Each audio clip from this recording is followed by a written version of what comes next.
Last night I went to the Mass Challenge Startup Showcase here in Boston, and it was a really good event to go to. It's a bunch of startups showcasing their work, what they're doing, what they're going to be bringing to the world, put on by Mass Challenge, which is a big organization in Boston that sponsors and sort of incubates a lot of that work. And I was going around to different tables and booths, meeting great people, doing interesting stuff in life sciences, technology, healthcare, social impact, you name it. Even food and health and wellness. And there's a theme when you meet people like that. When you meet people who are creating and making change for the world, and that is they're not boxed in by like time limitations.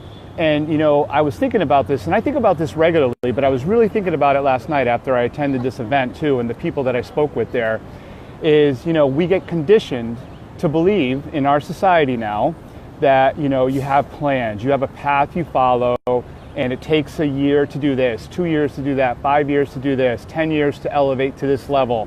If you're starting a business or you're an entrepreneur, it might take you a couple of years to get to a certain point, to have X number of clients, and it could take you 5 to 10 years so you're really big, making the impact that you want. And I say, the heck with that. Why in this world today does there have to be a certain time box or time limit around what we do and the impact we can make, especially with the tools that we have now and all the resources that we have at our disposal?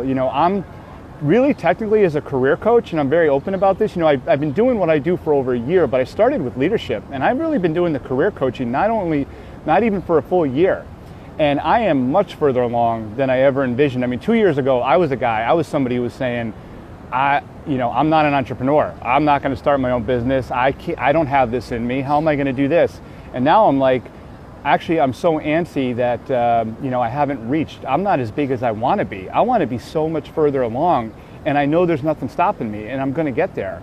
And I'm not worried about or limiting myself by time constraints and that I need. Now, we want to be mindful and thoughtful of this. Whether it was the people I spoke with last night or as I look at my business, there's strategic ways to go about it. We're not throwing junk out into the universe, and we're mindful of our quality of our work and how we're helping people. But as long as you're doing something that's moving forward, and my coach always says this, I love to credit my coach for certain things that he's taught me so well. He's like, we all want to be a 10, but if you're a 6 right now or a 7, that's still freaking awesome. And there are people out there who are 2 or a 3 who need your help and will benefit by getting your help. So don't wait and do it. And that's the message I want to share. Is there anything that you're waiting on in your career, in your business right now that you haven't put out there yet that you should be and could be? Or you're thinking, maybe the better example or way to put it is you're thinking about, it's going to take me 2 years to reach this level and 5 years to reach that level. Ask yourself this question: why not sooner? Why can't I do this a lot sooner? Why can't I do it in 6 months or a year or less than a year? Push yourself. Maybe for some of this stuff it does take a long time or a while. That's okay. You're going to learn and grow every step of the way. But ask yourself that question regularly. I do. And why can't I do this sooner? And you know what? I am going to do it sooner. How about you?